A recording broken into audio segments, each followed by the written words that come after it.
prazer poder fazer esse debate tão importante. O tema de hoje é sobre representatividade e empoderamento, e eu acho que nós estamos muito bem representadas falando com vocês. Então, eu gostaria de pedir para vocês se apresentarem. Antes, eu também gostaria de me apresentar, eu já fui falando, não fui falando, não me apresentei. Eu sou a Daniele Ferreira, faço parte do Comafro, estarei tanto hoje como dia 31 mediando os debates, então vai ser um prazer falar com vocês. Eu gostaria que a Kelly se apresentasse também, logo em seguida a Rosana. Boa noite, tá me ouvindo bem, Dani? Sim. O novo normal, né? A gente tem que confirmar se está sendo ouvido. Bom, eu sou professora da Rede Municipal de Educação, sou mulher negra e periférica, sou filha, sou irmã, e também sou ativista do movimento de direitos das mulheres e direito da população de periferia. Ótimo, seja bem-vinda, Kelly, vai ser um prazer falar com você. Rosana? Eu sou Rosana, trabalho no Centro de Controle de Zoonose, bióloga, assim, fiquei maravilhada com o convite, assim, de poder estar com vocês, acompanho algumas pelo Face, não estou engajada quanto, mas a gente vai aprendendo, e até tem uma filha de 14 anos, ela ficou maravilhada com o convite. Falei, que bom, é a representatividade. Obrigada. Qual que é o nome da sua filha? Adriele. Tem Adriele, 14 anos. Um beijo, Adriele. Então, vamos começar. O tema de hoje, a gente vai falar um pouquinho sobre representatividade e empoderamento. E é um tema muito importante para a gente se debater, inclusive para desconstruir algumas tentativas neoliberais de se apropriar desse tema, de se apropriar e colocar como uma questão que tirasse o teor político que está tanto no processo de representatividade como do empoderamento. Então, é sempre importante a gente reforçar que nós estamos falando e estamos construindo um debate político, um debate que ele vem para reivindicar questões da população negra. Então, não faz parte de um debate individual, neoliberal, mas sim coletivo e de luta. Então, para começar esse debate, eu gostaria de perguntar para vocês que uma das investidas do racismo é o processo de embranquecimento. Então, a população negra, desde de criança, a gente já aprende esse processo de embranquecimento, seja alisando o cabelo, porque a gente não se vê representado na mídia, não se vê representado nos professores, não se vê representado nos desenhos, nas bonecas, enfim.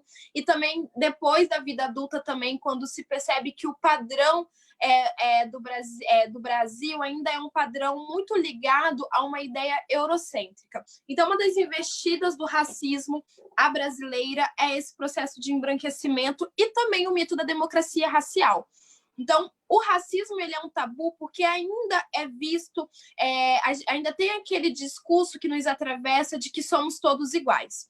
E isso faz com que, muitas das vezes, não fosse possível avançar num debate sério, comprometido sobre o racismo, sobre as relações raciais. Então, nós temos esse grande desafio, que é o processo de embranquecimento e do mito da democracia racial. E aí eu gostaria de saber, tanto da Kelly como da Rosana, como que foi para vocês esse processo do tornar-se negra? Ou seja, de ter uma consciência do que é ser uma mulher negra na sociedade brasileira.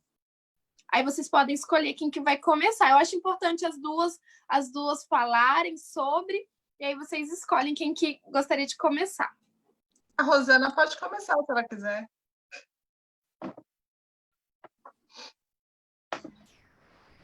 Olha, eu acho que desde criança eu já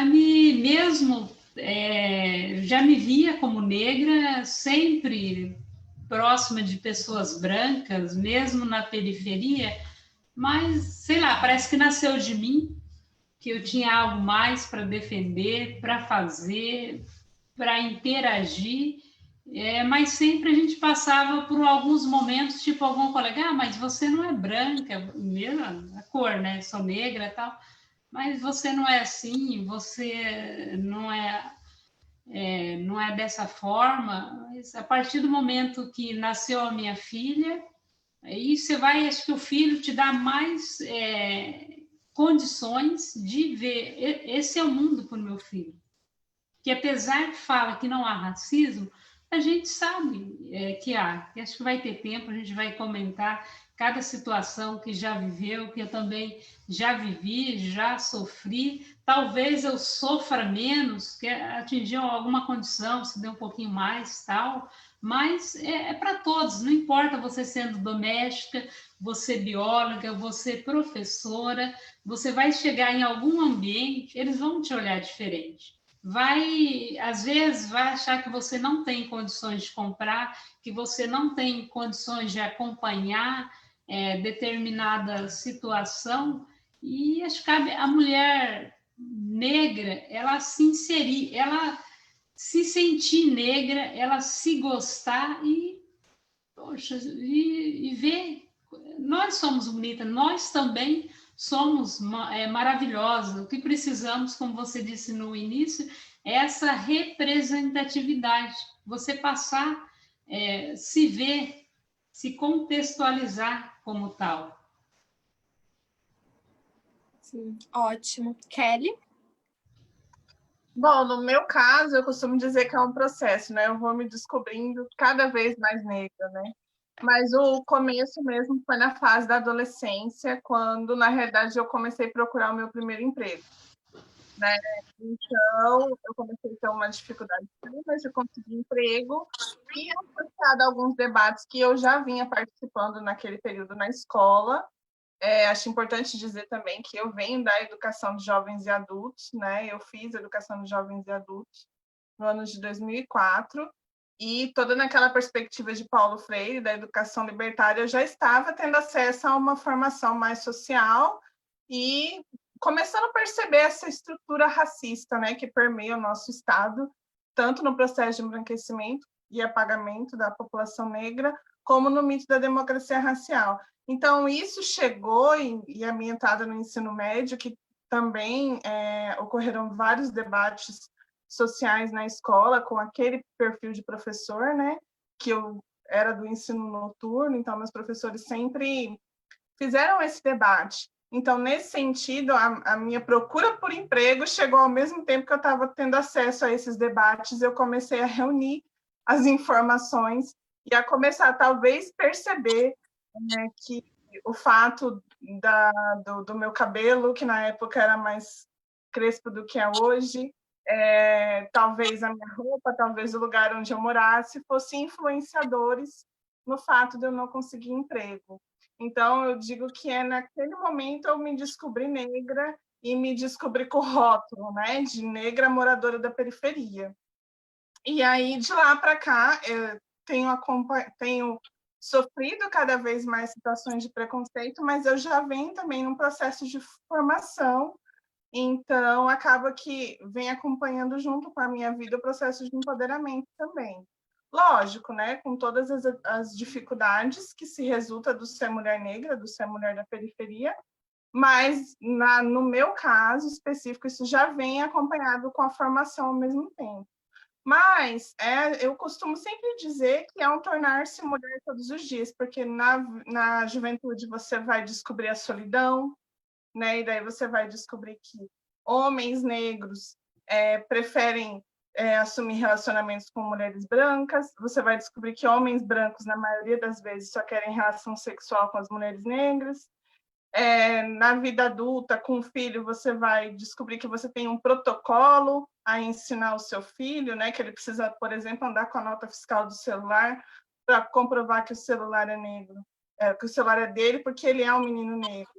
Então, eu costumo dizer que o ser mulher negra é um processo. Então, em cada fase da nossa vida, a gente vai descobrindo situações racistas e a gente tem que superá-las todos os dias, né? É um processo de construção, o ser mulher negra, pelo menos na minha perspectiva. Sim, ótimo. Eu achei bem interessante o relato de vocês, e me veio na memória um livro de uma psicanalista, a Neuza Santos Souza, num livro que se chama Tornar-se Negra, e ela vai falando sobre esse processo. E é muito interessante quando a Rosana ela fala sobre essa tomada de consciência que ela já tinha, mas a maternidade gerou ainda mais isso, porque nós aprendemos e crescemos ouvindo de que é coisa da nossa cabeça, de que não é bem assim, e a gente foi ensinado a não considerar o racismo, a não perceber o racismo, ou a fingir que, ou a se adaptar ao racismo. Então, assim, não se ensina pessoas brancas a deixarem de serem racistas, mas querem ensinar pessoas negras a lidarem com esse racismo. Então, e o fato da maternidade, assim, mesmo a gente recalcando muitos casos de racismo, e os impactos que ele gera na nossa subjetividade, o sofrimento que ele causa, um caso como esse da maternidade faz com que a mulher fale: eu não quero que a minha filha, eu não quero que os meus filhos passem pelo mesmo que eu passei. Então, a partir daí, há esse posicionamento enquanto sujeito político mesmo, de transformar essa sociedade, de pensar em um outro modelo de sociedade para que a filha, os descendentes não precisem ter a mesma história e as mesmas dificuldades que se teve, as experiências que nós tivemos. Então, achei muito interessante a Rosana falar do caso da maternidade e o da Kelly falar do emprego, porque é exatamente isso. A gente vai perceber, chega um momento em que a gente percebe que não é uma coincidência o fato de ser na escola, você nunca ter o pá para dançar na festa junina, que não é uma coincidência as diferenças socioeconômicas, que não é uma coincidência várias violências, vários relatos e várias coincidências que se tem na vida de mulheres negras, que na verdade faz parte de um projeto e de um modelo de sociedade. E às vezes é exatamente um ato desse, muito material, que faz com que a gente entenda que, de fato, nós estamos numa sociedade racista e que não há outra via que não seja a via da luta, para que se construa uma outra possibilidade de sociedade e de experiência social enquanto mulheres negras. Então, assim, foram duas experiências que eu achei muito interessante, esse da maternidade e esse do emprego. Só para complementar, Dani, acho importantíssimo realmente a gente partir e deixar claro que é uma perspectiva da luta política, porque o próprio Estado brasileiro em si, historicamente, ele é um Estado estruturalmente racista, né? Que se blinda no discurso de que não somos racistas, aqui é democracia racial, para justificar o genocídio e a morte da população negra. Então, é importantíssimo a gente deixar isso claro. Os relatos, eles são importantes para que as pessoas passem a enxergar que nós sofremos com um Estado racista e que, na maioria dos discursos, o que está sendo dito é que nós somos misturados, nós não sei o quê, aqui no Brasil não tem racismo. Não, a gente precisa dos relatos, a gente precisa que a vida dessas pessoas tenha um nome, trajetória, justamente para a gente poder comprovar que esse Estado é sim racista, que o Estado brasileiro mata a população negra sob a justificativa de que ela é criminosa, de que ela não é humana, né? Os direitos humanos da população negra estão sendo feridos, e estão sendo feridos ao lado de um discurso de que aqui não existe racismo. Então, assim, a Comafro, as lives e tudo que a gente puder fazer para garantir que essas histórias venham à tona, que as pessoas mostrem como elas sofrem com esse Estado estruturalmente racista, é importantíssimo. E eu fico muito feliz de poder participar com tudo isso. Só agora eu também recordei, tinha uma professora, sexto, sétimo, até oitavo ano, a Lourdinha, uma negra, tranças igual a minha. Eu amava ela. todo negro, aluno que tivesse tido uma oportunidade de ter uma professora assim, uma consciência política maravilhosa. Lourdinha, talvez, não sei se vocês a conheceram, faleceu, participava também nos idos lá de 88, 90, na Escola Viegas, do movimento negro, e aquela pessoa me dava assim um prazer, uma satisfação de ver chegando à aula, e ela conseguia contagiar todos. Foi uma experiência assim maravilhosa no ensino fundamental. Aí, aproveitando o gancho, uma coisa negativa. Quando você fala que não é questão de par, de festa junina, não ser, ocorreu um episódio na universidade, aula da saudade, né? Lá na UFGD, e todos tinham um dia para tirar foto, simplesmente o professor estava ao meu lado e caiu a ficha e falou, não vou tirar foto ao lado dela. E automaticamente saiu. Talvez ninguém percebeu.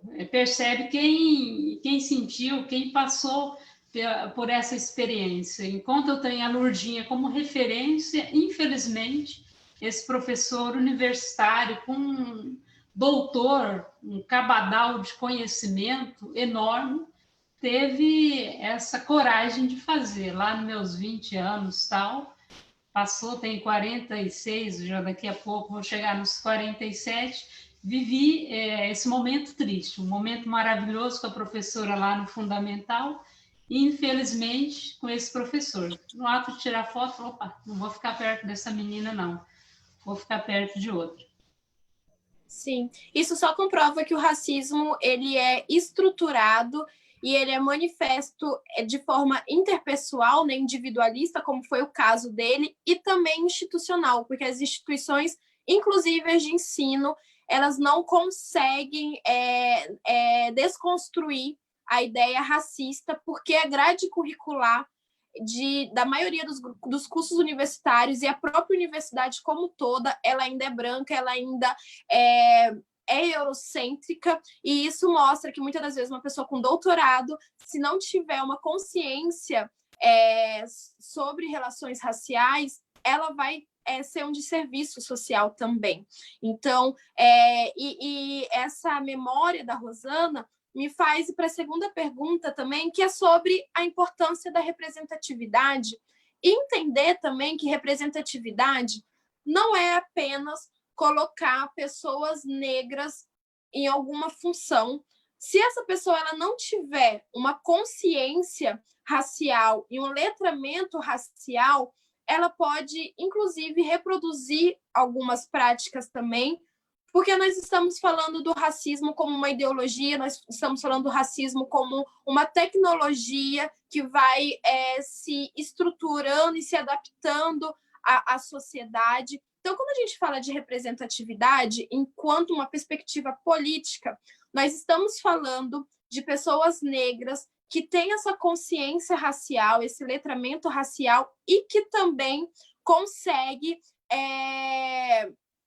ter um lugar onde ocupar um cargo, onde a sua voz seja ouvida e as suas reivindicações sejam atendidas, para conseguirmos avançar enquanto sociedade antirracista. Então, visto isso, eu gostaria de perguntar para vocês qual a importância de ter pessoas negras nas áreas em que vocês ocupam hoje, na área em que vocês trabalham hoje. Qual que é a importância? E se vocês já perceberam alguma limitação, alguma dificuldade na área de vocês também pela falta de representatividade? Posso começar? Pode. Eu acho que dificuldades nós temos todos os dias, né? Mas é extremamente importante. Primeiro, eu sou professora e eu sou professora da rede pública. Então, os meus alunos negros precisam cada vez mais ver professores negros, né? Isso é o mínimo, né? E aí isso vai depender de ações que é desde políticas públicas para acesso e permanência na universidade, até uma questão de autoestima mesmo, de ter esse professor lá para conversar com ele, com consciência racial, para dizer, né, que ele consegue, mas que existe algo estrutural que está contra ele. Então, ele precisa ter essa consciência racial também enquanto aluno, né? E o professor precisa estar lá para poder ser essa pessoa que vai mediar essa descoberta do ser negro desse aluno, né? Então, é extremamente importante. Mais do que isso, eu ocupo hoje, pelo concurso público, o cargo de coordenação pedagógica. Então, além da própria representatividade, é o cargo, a Dani já teve lá na escola que eu trabalho, com o projeto lindo do livro, mas além da própria representatividade, da própria efetividade do ensino, e ser um ensino antirracista, a garantia, né? Hoje eu ocupo a coordenação pedagógica e a garantia do cumprimento da lei, né? Que a 10.639 seja cumprida, que a escola em si garanta uma educação antirracista, né? E quanto mais nós tivermos professores negros e coordenadores pedagógicos negros que, com consciência social e com consciência racial, nós vamos caminhar para uma educação antirracista de qualidade, né? Porque não adianta também esse professor negro estar lá, mas ele continuar reproduzindo racismo, ou esse coordenador pedagógico está lá, ainda que negro ou negra, e continuar reproduzindo racismo, ou ele simplesmente se calar, né? Tá tudo bem aqui, então, né? Tá acontecendo isso, e deixar passar algumas coisas. Então, é importante o aluno ter esse contato com o professor, que, de preferência, ele se sinta representado, mas é importante que esse profissional tenha uma leitura e uma postura com consciência social, racial, e que esteja disposto a formar. E aí, formar dá trabalho, né? Porque você tem que brigar o tempo inteiro com a própria estrutura. Além disso, eu acho importante frisar que hoje, por exemplo, do Estado brasileiro, a maioria da educação é mulher, principalmente da educação básica, né? É um trabalho que é feito por maioria de mulheres, mas nós temos uma minoria de mulheres negras ainda nesse trabalho. Então, apesar de ser um trabalho ocupado por mulheres, em sua maioria, quem são essas mulheres que estão lá? Então, a gente precisa, e é urgente, é para ontem. A gente precisa também de professores, apesar de ser uma profissão um tanto quanto desvalorizada, e atualmente também, mas a gente precisa de professores negros e negras, é urgente, porque a educação antirracista ela só começa quando a gente tiver esses professores negros comprometidos com consciência social e com consciência racial. De experiência, eu tenho muitas, assim, mas eu acho que eu vou destacar duas aqui que são importantes. Primeiro, quando eu comecei, eu ainda era estagiária, né? E eu estava lembrando disso esses dias com uma amiga, que a escola foi receber um evento, tal, não tinha aula, e a coordenadora pedagógica olhou para mim e falou assim, você poderia, por favor, servir o café para as visitas da escola? E eu fui. Naquele momento, eu nem pensei em nada, assim, só fui, a coordenadora pediu um favor. No outro dia, uma amiga super formada, politizada, chegou e falou assim para mim, por que ela não mandou a Branca servir o café para as visitas da escola? Você já se perguntou isso? E eu fiquei pensando, é verdade, né? Então, apesar de eu ter passado tudo o que eu passei, o café, naquele dia, fui eu que servi. Fora de comentários de quando eu era estagiária, nossa, é esse o banheiro que você usa? Reproduções assim que foram acontecendo por quem? Pelas mulheres brancas, normalmente de uma classe social mais alta, que são professoras mas que têm uma condição de vida melhor, não sobrevivem só do salário de professora e que fazem certos tipos de comentário. E aí, ao longo da vida profissional, eu fui, que não é muito longa, né? Eu me formei em 2014, eu fui aprendendo a lidar com essas situações e a combater essas situações, porque aí eu fui aprendendo que não bastava só eu ter entrado na universidade, não bastava só eu ter o diploma de ensino superior, eu tinha que provar todos os dias que eu ocupava aquele cargo e que eu era competente naquele cargo que eu ocupava, né? E isso se estende até hoje, né? Uso muita roupa estampada, vou dar aulas, né? Super afrodescendente, com maior orgulho, né? E tem pais que reclamam da direção escolar, que não querem que os filhos tenham aula com a macumbeira. Tenho alunos que vão usar essas expressões dentro da sala. Então, é um embate o tempo todo. O tempo todo eu tenho que provar que eu sou competente o suficiente para estar naquele lugar e eu tenho ainda que fazer, vivendo isso, educação antirracista, né? Então, eu tenho que fazer meu aluno refletir. Por que ele acha que só porque eu uso determinada roupa eu sou macumbeira? Por que ser macumbeira é ruim? E tudo mais, né? Tudo que vem com essa carga do mulher negra. Então, é para ontem, quando eu digo é para ontem mesmo, termos professores, principalmente na rede básica. Para a gente ter uma educação antirracista, a gente precisa de professores antirracistas. Ótimo. Rosana? Pegando carona, a gente somos em 11 irmãos, e para você ter uma ideia, são 7 mulheres, e como caçula, eu sou a única, tenho formação universitária, a única que tirei carteira de motorista, e eu costumo até falar para minha filha, para alguns colegas, que eu pulei a cerca, por ter em 95, 93, 94, ter terminado o ensino médio, 95, ter entrado numa universidade pública e um curso no qual vocês falaram, curso para branco, que foi Ciências Biológicas. Então, imagina, lá, Rosana, mal a gente não tinha, se alimentava pelas graças de Deus, o quintal no fundo, mandioca, milho, essas outras coisas. O curso era meio que integral e não era. De manhã, já vou chegar depois na pergunta, ia para a faculdade, às vezes, direto para a farmacinha da antiga prefeitura, Secretaria de Saúde. Sabe que hora que eu ia jantar? Aí ia almoçar depois das 6. Então, eu pulei a cerca em todo sentido. Quem que consegue, por mais inteligente, por mais esforçado, me fala. 7 horas, às vezes eu não tinha dinheiro para tomar um café da manhã. Contando para um colega, eu não sei como é que eu consegui atravessar os 4 anos. E não reprovei nada, mas ninguém precisa ter. Eu já tenho sequelas de problema no estômago, vocês estão mais quentes, né? Esse frio, excesso, perdi um pouco da audição, as sequelas.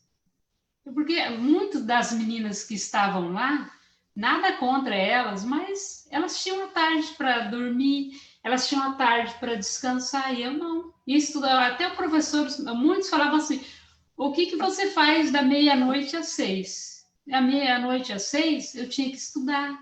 Era uma coisa assim de louco. Se olhar, falando no desejo para ninguém. Por isso que é importante essa representatividade, essa situação. Eu sou bióloga e estou coordenadora no CCZ.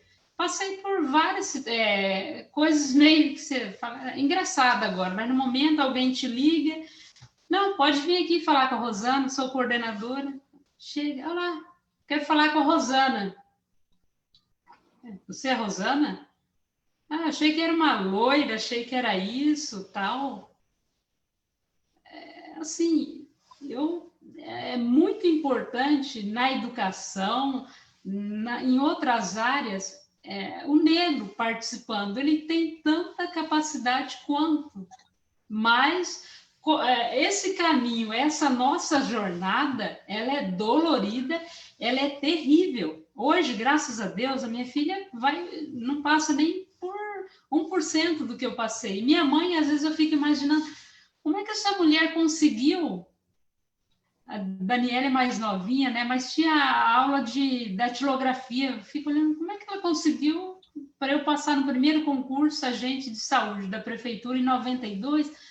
Como é que ela conseguiu arrancar dinheiro, trabalhar assim, para me ter oportunizado fazer datilografia e depois fazer o concurso? Eu tenho fé, a maioria das pessoas tem capacidade. Às vezes o que me deixa triste, minha filha estuda numa escola particular, aí aqueles meninos bonitos, tudo, falam, mas por que daquele outro lado, na escola pública, por que essas crianças, essas adolescentes não têm essa mesma oportunidade? Dói, não falar. Podia às vezes falar, já cheguei no meu patamar, estou bem, mas isso entristece. Você vai para algumas reuniões, tem o quê? Homens, vou para Campo Grande, já fui para outro estado, homens e brancos. A maioria, a minoria são mulheres, dificilmente ainda coordenação. E o tempo inteiro você tem que provar que você é capaz, que você pode. Recentemente recebi, lá a gente recebe, se eu estiver falando muito, a gente recebe muita ofícios e fico pensando, o jeito que determinadas instituições, como eles repassam, olha, o seu trabalho foi ineficiente, você fez isso de errado. Falei, será que se eu fosse uma mulher, fosse branca, ou fosse um homem branco, aconteceria isso? Umas palavras assim, no particular, um dia eu vou ter a oportunidade de mostrar recentemente o ofício que eu recebi. Me fez mal. Meu Deus, o que mais que a gente precisa? Você estuda, você é competente, estou nessa coordenação, não pedi nada para ninguém, trabalho, gosto do que eu faço, ajudar a população, ajudar os colegas de trabalho. Essa questão de saúde pública é complicada, mas em todos os momentos é como se tivesse um espinho em você. Aí você pensa, e aí? Você é negro, parece que você ainda está na senzala. A questão do café, comigo é a questão do ofício. Falando assim umas palavras terríveis. Não conhecem a lei da dengue, não têm entendimento, falam umas coisas que se fosse uma mulher branca, fosse um homem branco, jamais eles falariam. Sim.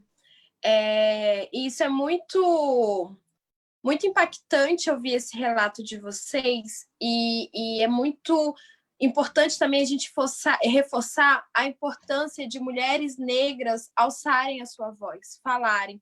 Então, a nossa história, por muito tempo, foi contada pela perspectiva do outro. E é um ato político e muito bonito ver vocês falando sobre a história de vocês em primeira pessoa.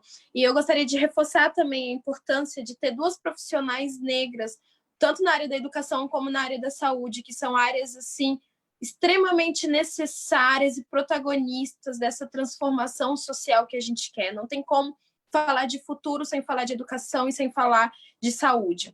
E hoje nós estamos vivenciando isso de uma forma muito palpável, porque nós estamos com projetos de desmonte, tanto numa área como na outra. E falando da Kelly, na parte da educação, a importância da representatividade, porque nós precisamos, hoje, as escolas, elas têm uma ferramenta política e que precisa ser pensada e pautada também na perspectiva das relações raciais, porque a maioria das pessoas negras começaram a ter o contato com o racismo no período escolar. Então, assim, a escola é o lugar onde as diferenças da raça ficam escancarado, onde vários os traumas referente ao racismo acontece nesse espaço. E nas escolas nós temos o projeto político-pedagógico. Então, falar sobre relações raciais não tem que ser só responsabilidade da Kelly, que é uma mulher negra e está numa escola, porque a Kelly ela vai estar em uma escola, ela vai estar em um período, mas a escola, enquanto instituição, a Secretaria de Educação, ela precisa usar o PPP, que é o Projeto Político Pedagógico, como uma ferramenta antirracista. E é importante, e isso não vai ser pauta enquanto nós não tivermos pessoas negras com voz para reivindicar isso nesse espaço. Então, a escola ainda é pensada e as legislações passam ainda por pessoas majoritariamente brancas. Então, nós precisamos começar. Se a gente quer, de fato, uma transformação, nós precisamos que os atores e atrizes dessa transformação sejam pessoas negras também e que pense nessas mudanças institucionais e estruturais para que a gente avance. A Rosana, o seu relato me deixou até emocionada. Tem uma frase da Viola Davis que fala que o que separa mulheres negras de outras mulheres é oportunidade. Então, muitas das vezes, o discurso da meritocracia, né, que é a grande doença também da nossa sociedade, é essa ideia de meritocracia, que a pessoa não consegue porque não quer ou porque não trabalhou o suficiente. Isso é desconstruído a partir do seu relato. Então, assim, não é para ser tão difícil dessa forma. Pessoas, como um todo, não tem que passar por essas dificuldades e ter essas barreiras para poder estudar. Porque se continuar tendo essas dificuldades, continuaremos sendo exceção. Então, muitas das vezes a gente tenta levar para o lado da meritocracia, tenta individualizar, quando na verdade a gente está falando de um direito. Acesso à educação é um direito de todos, garantido pela Constituição. Então, por que ainda é tão difícil para a população negra? Porque ainda para a população negra é tão sofrido estar nesses espaços que é de direito a gente participar, a gente ter acesso. Então, tudo isso são questões para a gente analisar, para a gente pensar. E quando a gente fala de representatividade, também na área da saúde, o coronavírus está mostrando isso para a gente de uma forma muito escancarada. A primeira pessoa que morreu de coronavírus no Brasil foi uma mulher negra empregada doméstica. Isso simboliza muito o que é o racismo no Brasil, que o racismo ele tem alvo, que o projeto do Estado, assim, a gente pensa ainda numa necropolítica, a gente vê um Estado que coloca que algumas pessoas podem morrer, algumas pessoas são descartáveis para garantir o privilégio de uma. E esse caso de uma empregada doméstica morrer num país como o nosso é demonstração clara que o racismo estrutural está no nosso dia a dia. Então, é muito importante a gente ter mulheres negras em políticas públicas, na saúde, na educação. Então, assim, eu fiquei até emocionada em ouvir o relato de vocês. Eu gostaria de ler um pouquinho o que as pessoas estão falando na live. Todo mundo também que está assistindo também está se sentindo tocado. E reforçar que nós estamos fazendo um sorteio. Então, você que está assistindo aí, coloca seu nome nos comentários e você já vai estar automaticamente participando do sorteio, que vai ser daqui a pouquinho. A gente já está caminhando para o final. Oi, pode falar. Dani, antes de você ler, eu só queria dizer que eu também me emocionei muito com o relato da Rosana, até porque eu entrei na universidade em 2008, e em 2008 no curso de Física na UEMS, daí desisti e entrei em 2009 no curso de História da UFGD. Então, se a gente for comparar, são duas gerações, né? Como a Rosana colocou. Eu não devo ter passado por metade do que a Rosana passou. No período dela de acesso à universidade era muito pior do que foi o meu, mas ainda assim, né? Para a gente pegar esse contexto histórico, ainda assim, para mim foi muito difícil. Eu não fiz pesquisa, porque eu precisava trabalhar e estudar. Para você fazer pesquisa, você tem que se dedicar a período integral à universidade. Então, eu acabei me formando, depois voltando de novo, cursar o bacharelado para poder ter essa experiência da pesquisa. Então, nós percebemos na nossa vida a coisa sempre lenta, sabe? Porque parece que tem sempre uma questão de sobrevivência, né? Eu preciso sobreviver, eu preciso comer, eu preciso muita coisa antes da educação. E é isso que está errado, né? As nossas crianças negras, as gerações futuras, precisam ter acesso à educação da mesma forma que uma criança branca, ainda que na escola pública, porque dentro dela, como foi muito bem colocado por você, tem diferença, e é lá que a criança vai se perceber negra, porque ela vai ter as primeiras experiências racistas. Então, isso é de extrema importância, as pessoas entenderem que a educação precisa ser antirracista de maneira geral, mas que eu acredito que conforme nós tivermos essas representações, nós avançamos um pouquinho. Sim, e é interessante a construção dessa mesa aqui hoje, desse debate, que nós somos 3 mulheres negras de gerações diferentes. Então, a gente percebe que a Rosana, ela falou das dificuldades dela e até em relação da quantidade da família, né, das irmãs e tudo mais. Você também tem uma história que também é atravessada por esse sofrimento, por esse racismo, mas também é diferente. E eu já entro no momento em que a gente tem as cotas raciais, que nós já temos dentro da universidade o NEAB, que é o Núcleo de Estudos Afro-Brasileiro, nós já temos nós já avançamos. E esse avanço, ele não veio naturalmente. Não é porque as pessoas que estão no poder acordaram um dia e falaram: vamos avançar. Não. Esses avanços é fruto do movimento negro, daquelas que vieram antes de nós. O movimento negro, ele, desde a sua fundação também, as mulheres negras são protagonistas, se movimentaram, se organizaram. Então, se nós estamos aqui hoje, inclusive fazendo essa live, é porque mulheres que vieram antes de nós estão reivindicando, apontando, denunciando e buscando esse avanço, que é o que a Rosana falou quando surgiu a maternidade na vida dela, né? De se posicionar enquanto sujeito político também para ter essa consciência de que a filha dela não precisa passar pelo que ela passou, e é por conta disso, é por conta desse caminhar e desse avançar que nós estamos aqui hoje. Então, é muito importante falar sobre isso também. Então, vamos para os comentários.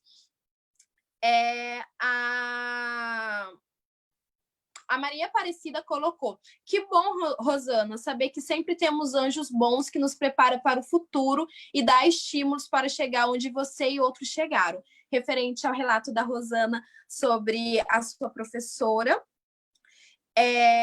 A Elizabeth colocou: te admiro, Rosana. A Luhara: Rosana, você é representação de luta. É triste nós mulheres negras termos memórias doloridas e ainda termos que lidar neste século com o patriarcado e o racismo. A Letícia colocou: nossa, que forte, Rosana. Obrigada por compartilhar conosco. A Priscila Teruia colocou: parabéns pela discussão. A Irene colocou: parabéns, meninas, pelo relato de empoderamento de vocês. Através de muita luta, enquanto professora da educação básica, trabalho sempre com meus alunos o respeito pelas diferenças e que todos tenham a mesma capacidade, independente de cor. Parabéns a todas vocês. A Maria Aparecida colocou: valores éticos é essencial na vida do ser humano. E a Thaís: parabéns pela discussão, representatividade. Então, muito obrigada a todo mundo que está participando. Continue colocando questões, nós já estamos caminhando para o final. Não esqueçam de colocar o nome de vocês para participar dos nossos brindes. Eu vou repetir aqui o que vai ser sorteado hoje: uma calça leg, um livro Reino Perdido de Odara. A calça leg é da loja Fit Chic, o livro Reino Perdido de Odara é de minha autoria, Daniele Ferreira. Um hidratante corporal da Cantina TDS, um penteado de tranças afros da Dama do Box Braids, uma pulseira de macramê do Jefferson Ferreira, um vale-livro da livraria Canto das Letras e uma caixa de sabonete da Janaína Lourenço, que é consultora Natura. Então, depois de um debate tão rico, tão potente, tão forte, como que é enriquecedor ouvir mulheres negras falando, assim. Mulheres negras é uma flecha apontada mesmo, que aponta para o futuro, né? Então, mais uma vez, muito obrigada pela presença de vocês e principalmente por contarem questões tão particulares e que muitas das vezes recordar, como colocou a Luhara, essas memórias que são ainda atravessadas por dor e vocês estão aqui falando sobre isso, então muito obrigada. Espero que todas as pessoas que estejam ouvindo também sejam impactadas e que com esse relato vocês sintam-se também impulsionados a se posicionarem e terem uma atitude antirracista. Numa sociedade racista, não basta não sermos racistas, não basta não praticarmos o racismo. É necessário se posicionar e sermos antirracistas e juntos. A questão do racismo não é problema dos negros apenas, é uma questão de todos aqueles que não querem a barbárie. Então, falar sobre antirracismo, lutar por uma sociedade antirracista é um compromisso de todos nós. Até porque não foram as pessoas negras que inventaram o racismo e que o praticam. Então, é uma responsabilidade de toda a sociedade. Meninas, qual que é o desafio para alcançarmos o empoderamento como um projeto político? O que nós temos ainda que avançar? Quais são ainda os nossos desafios? Quem gostaria de começar? Pode ser a Rosana. Bom, esse crescimento, esse empoderamento, eu acho que cabe, vou falar enquanto mãe, é você passar para o seu filho, você é bonita, você merece tudo de bom. Por quê? Porque, às vezes, negro, se fica um pouco em casa, vai ter o vizinho, que aconteceu comigo, vai falar, o que essa menina, o que esse menino com 15, 16 anos, por que ele não trabalha, só estuda? Então, a nossa amiga professora, convida todos os professores, negro, pardo, branco, pobre, nós temos esse direito de estudar, de crescer. Eu diria assim, só a educação salva esse país, esse conhecimento é um desafio enorme, porque senão o próprio negro ele vai ter preconceito dele mesmo. Às vezes você vai numa loja, o negro não acredita que você tem condições de comprar ele enquanto atendente, porque na infância, tudo na eminência dele, ele fala, mas será que essa negra vai comprar um vestido desse valor? Então, falta isso. Falta o pai, o professor, o cuidador, sei lá quem for, já passar. Tem que ter isso. Tem essa questão. Você pode, acredita, não com tantas dificuldades, mas enquanto o negro acreditar que o menino que está lá também é um menino preguiçoso, é um menino vadio, a gente está, o próprio negro vendendo esse discurso preconceituoso, racista. E às vezes o menino queria estudar, mas ele fica com vergonha, queria alguma coisa a mais. Mas a sociedade fala, contenta, nada contra quem é pedreiro, nada contra quem é empregada, que fique claro, toda profissão é digna, é merecedora de respeito. Mas qual negro já não viu? Igual eu falei anteriormente, por que o menininho lá da classe A não tem essa oportunidade? Por que outras crianças não têm de estudar, permanecer mais na escola? A escola tem que oportunizar para todos. Ótimo. Kelly? Eu concordo com a Rosana. Eu acho que a base de tudo, ela está na educação, e até como professora eu defendo muito isso, mas essa educação, ela também faz parte de algo que é estrutural, né? E aí, como nós já estamos vindo falando aí, se a gente tem uma ideia de projeto racista estruturalmente para o Brasil, vencer isso requer luta, né? Então, mesmo quando a gente fala de educação e de formação, desde lá da educação infantil até o ensino superior, né, por todas as instâncias, a gente precisa da luta. Então, para você ter esse empoderamento como projeto político, e aí pensando nos espaços de poder, acesso à educação, até mesmo dentro do contexto capitalista, que é o das empresas, a gente precisa ter, primeiro, a garantia da formação, é um direito, né? Então, assim, precisamos começar a pautar numericamente quantitativos de negros que estão fazendo educação básica. Vou começar pela minha realidade, né? Quantos alunos hoje no município de Dourados são negros e que estão tendo acesso? E aí, mesmo fora do contexto da pandemia, né? Porque a gente sabe que o contexto agora na pandemia está difícil para uma classe social inteira. Mas se a gente fazer o recorte da raça, a gente ainda vai ter uma situação agravada aí, mesmo no contexto da pandemia. Anteriormente também, né? Vamos pegar o quantitativo de quem são os nossos negros de Dourados que estão tendo acesso, crianças que estão tendo acesso a todas as fases de educação. Se não tem, por que não tem? Né? O que está atravancando essa criança de fazer o seu desenvolvimento? Para mim, já começa por aí. A gente precisa de uma política pública que comece a desencavar essas questões, sabe? A pesquisar, a investir, que esse tipo de situação seja resolvida na base. Na base. E para avançar, a gente precisa de uma educação antirracista. E aí, mesmo o professor branco, ele precisa se formar e ele precisa garantir que esse ensino chegue para as crianças como um todo, de maneira geral, no público e no privado, né? A criança da rede particular também, ela não pode considerar impossível o negro estar dividindo a sala com ela, ou o negro concorrer de forma igual com ela, porque isso também é um vestígio do racismo, né? Se ela acha que é impossível, é porque ela foi ensinada que só ela pode. Então, isso é um vestígio de racismo.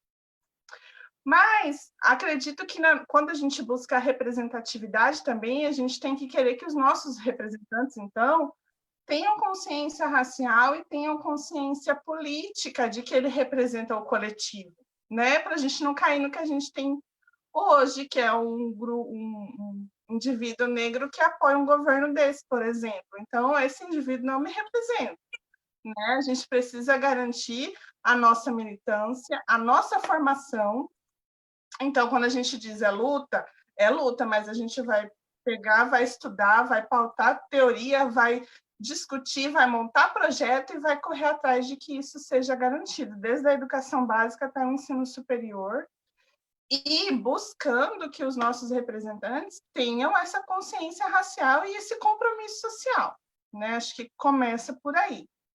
A partir daí, a gente investir sem dúvida na formação. E aí, não é formação só lá na escola ou só lá no movimento. É uma formação geral, a gente precisa também um pouco descer dos nossos altares teóricos para a periferia da formação racial, colaborar com essa percepção do indivíduo se perceber negro. Então, ele entender que ele sofre algumas consequências que são do racismo estrutural. Para isso, a gente precisa ir lá onde ele está, e aí descer para os bairros de periferia, ir na favela, em outros lugares, enfim, fazer o que for possível, só que isso dá trabalho, né? Isso dá trabalho. Então, a gente precisa encontrar gente que esteja disposta. Então, eu acho que a militância ela é importantíssima, mas principalmente quando ela vem associada a uma ação, a uma prática, e a gente tem que começar a pensar essa prática para a gente alcançar cada vez mais vozes, principalmente num governo como esse que vem aí, que está aí, que vai vir agora com a gestão municipal, que a gente não sabe quem vem, pensando na nossa realidade de Dourados e pensando que o Comafro, no caso, é representante desse município nessas ações, a gente vai precisar se articular muito bem. No campo privado, no campo das empresas, aí eu já quero deixar bem claro que eu sou anticapitalista, mas como a gente precisa trabalhar com a perspectiva do que a gente tem, se nós estamos falando de negros nesses espaços de poder, a gente precisa urgentemente encontrar formas de que as empresas privadas contratem para cargos bons, pessoas negras que tenham adequações, né? Não porque a gente desvalorize a menina que limpou o chão, mas as pessoas precisam entender que negro não faz só isso, entendeu? Sim. Que ele tem condições de estar em outros cargos. E aí, quando eu digo, não é de incentivo que eu estou falando, não estou falando para liberar mais dinheiro para a empresa, estou falando que a gente precisa colocar em prática, então, e lutar por um serviço privado e garantir alguma forma que isso seja feito sem a gente precisar estar liberando mais dinheiro para o empresário, porque eu acho que não precisa, é uma questão de consciência, né? A pessoa precisa pensar que a estrutura de gente que ela tem na empresa dela já não cabe mais para o século XXI. A gente está querendo o nosso espaço, inclusive no serviço privado.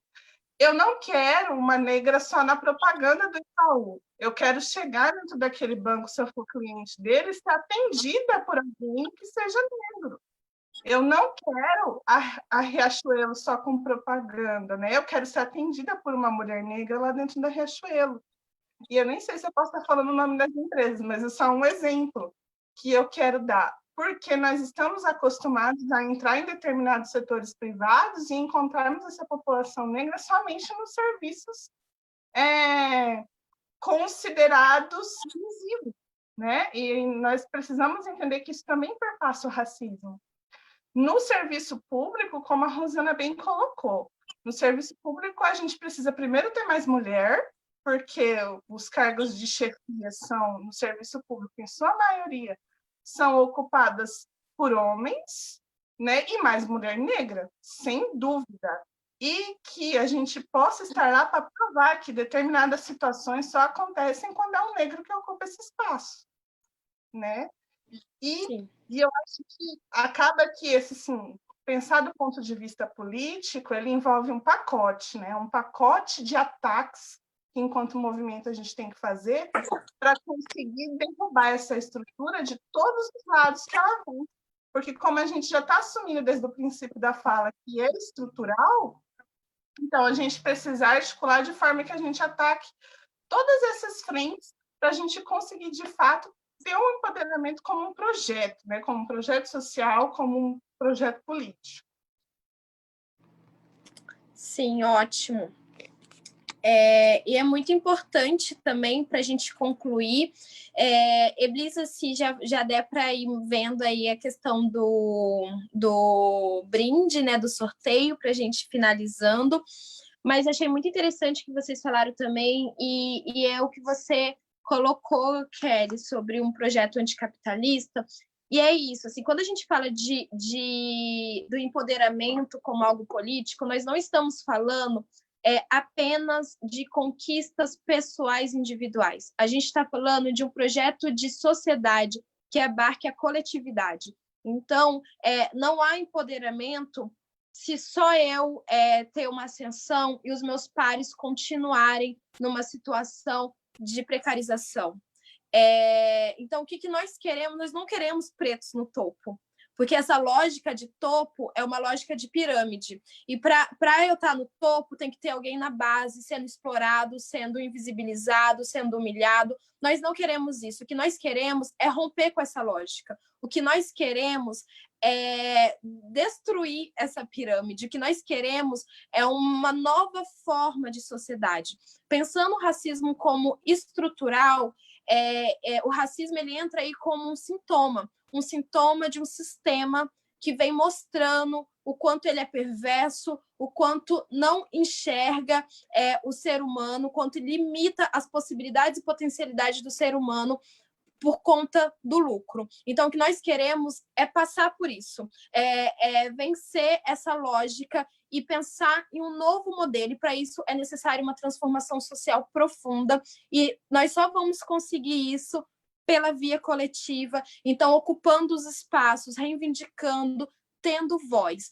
E as mulheres negras, principalmente, nós estamos falando há muito tempo. As mulheres negras vêm falando, então, nós, mais do que um lugar de fala, o que nós queremos também é uma escuta atenciosa, uma escuta empática, uma escuta honesta, para que, de fato, a gente consiga avançar, para que, de fato, o nosso futuro ele não seja tão cheio de retrocesso, ele não seja tão cheio de passado, como é o que tem acontecendo. Então, para isso, a gente precisa pensar nos nossos representantes, para isso nós temos que nos posicionar politicamente, entender que o nosso voto é político, entender que a forma como que a gente trata o outro é político, a forma que a gente pratica a nossa profissão é político, e há espaço para ser antirracista em absolutamente todas as nossas práticas, em todos os nossos afetos. Então, é isso.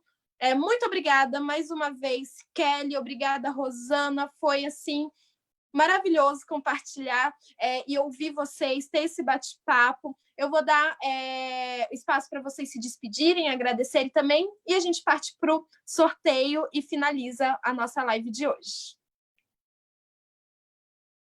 Pode começar pela Kelly e depois a Rosana. É só uma coisinha que eu queria falar antes de me despedir, que assim como a Rosana também, na minha família geral, do lado do pai e da mãe, nós somos apenas 3 mulheres, né? Temos ensino superior. E que cursou pós-graduação também só eu, estrito senso, né? Então, assim, eu tenho clareza da responsabilidade que eu trago não só para com a minha família, mas do lugar de onde eu venho, né? Porque eu tenho muito orgulho de dizer que eu sou realmente da periferia, sou da quebrada, e gostaria muito de agradecer o fato de estar aqui e de dizer que eu estou aqui para somar no que for preciso, porque a minha consciência ela também é coletiva, e eu penso que quanto mais nós desenvolvemos essa clareza e essa consciência social de que é no coletivo que a gente vai alcançar os nossos objetivos e que nós não somos representantes da meritocracia, porque tipo a gente deu certo, nós somos representantes da luta, né? De gente que sofreu, passou fome, chorou, sorriu, tudo para a gente poder conseguir, né? Então é importantíssimo a gente ter essa clareza e eu estou muito feliz de poder contar um pouco da minha história, mas mais do que isso, eu estou muito feliz de poder somar, de poder garantir que pessoas possam me ouvir e possam hoje ter uma esperança e dizer, elas olharem e falar assim, nossa, eu também posso, né? Porque eu acho que isso é mais importante. Agradecer o convite, agradecer vocês, agradecer os meus professores, de verdade, porque eu tenho muito orgulho de dizer também que eu venho da educação de jovens adultos, que fica esse povo vai falando mal de Paulo Freire, mas eu só consegui chegar no ensino superior porque a escola fez sentido para mim, e a escola só fez sentido para mim quando ela foi uma educação libertária. Então, isso é importantíssimo e deixar bem claro, principalmente num contexto governamental como esse, né? Todos os meus professores, tanto do ensino básico como do ensino superior, e dizer que vocês podem contar comigo para o que for preciso, e mandar um abraço para minha família, porque eu acho que é a primeira vez que eles estão me vendo em alguma situação assim, e devem estar muito emocionados também. Então, muito obrigada a todos vocês, e eu estou disponível para o que for preciso, para a luta, para a rua, para o debate, onde for necessário eu estarei. Muito obrigada. Obrigada. Rosana? Estava lembrando aqui, a representatividade é tudo. Num dos cursos que a gente foi para Campo Grande, na Praça Central lá, se não me engano, Ari Coelho, aí um capoeirista estava aguardando o pessoal, fui cumprimentar, falou que você não vai me cumprimentar com a mão, não, me dá um abraço aqui, estou feliz em te ver, negra. Você tá, todo mundo fica maravilhado com você, como eu fico com outras pessoas. É importante isso. A gente precisa de mais Kelly na educação, mais Rosana na saúde, mais Daniele com essa síntese, essa interpretação. Achei cada uma aí, gente, senti pequenininha, vocês são maravilhosas. Com certeza, a sua família, a minha mãe tem um orgulho assim de mim que eu falo, meu Deus, que responsabilidade que eu tenho com a minha velhinha de 84 anos, que na simplicidade dela me deu tanto apoio, tanta força. As pessoas da onde eu trabalho, os agentes de endemias, agentes comunitários, são gente igual a gente. Quando eu saio cedo, quando eu faço melhor, são pessoas que também voltaram a estudar mais tarde, acreditam. E outras pessoas também têm que ter essa oportunidade para chegar a algum lugar. Política, alguma coisa, o que você vai fazer com esse voto, o que você vai fazer? Porque senão a gente vai ficar repetindo o passado. Ninguém precisa passar o que a Rosana passou, o que a Kelly. A gente precisa de um mundo mais fraterno, mais justo, mais igualitário. Nem melhor, nem pior. um mundo igual, e que eu possa sentar na praça, que eu possa ir, se ninguém ficar olhando, ou o meu filho, se eu tivesse filho, estaria preocupada. E esse menino, o que vai ser desse mundo para ele? Então, é assim, me sinto maravilhada, honrada do convite de passar um pouco que eu passei, quase estava aqui meio que querendo chorar, porque você pega lá atrás a sua história, outras coisas, vendo, e hoje aqui falando com vocês, dando depoimento. Espero que tenha mais pessoas, que esse mundo seja mais colorido, não quanto lá em 95, vocês tinham 45 alunos, fora as pessoas de DT, acho que tinha eu, negra, um outro menino, a Magna, 3, de quase 70 pessoas que vive o colorido, que vive tudo, que é oportunidade para todos. Eu não sou uma extraterrestre, nada. Vamos, a educação, a questão política, a questão de saneamento, para melhorar a nossa qualidade de vida. Vamos repensar também as nossas ações, os nossos atos. Querendo ou não, somos exemplos para muitos. Gratidão. Obrigada, pessoal. Obrigada demais. Vamos para o sorteio. Vamos mudar aqui a tela para a gente ver. Muito obrigada a todo mundo que participou. A gente teve mais de 43 visualizações, isso é muito bacana. Obrigada mesmo, pessoal. E agora vamos lá.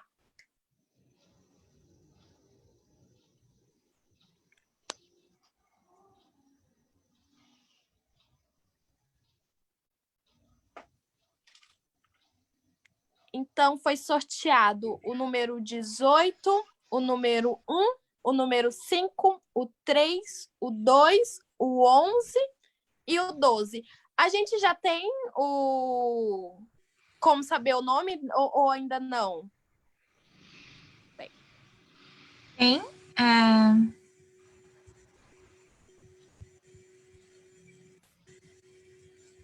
Oi, Dani, tem. Eu vou falar aqui os nomes para vocês. Então, o 18, Eblisa. O Thalita Rolim. O 5, Thaís de Souza Ferreira. O 3, Luciano Fernandes. O 2, Giovana Dyer. O 11, Márcia Regina Carvalho. O 12, Irene Viana. Parabéns. Ótimo. Parabéns, pessoal. Então é isso, gente. Live com mulheres pretas, a gente aprende, a gente se politiza e ainda ganha presente. E, ó, dia 31 tem mais. Espero vocês, tá bom? Um beijo, até mais. Obrigada, Rosana. Obrigada, Kelly. Obrigada, Elisa. Obrigada, Franklin.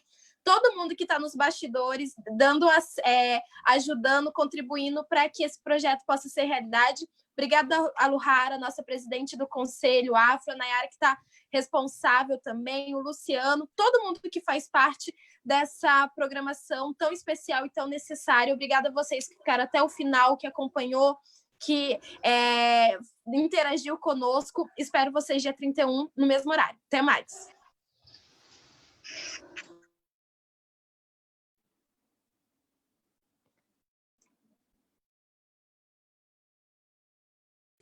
Agradecemos as empresas que entregaram brindes para todo o pessoal que vai ganhar. Até o próximo.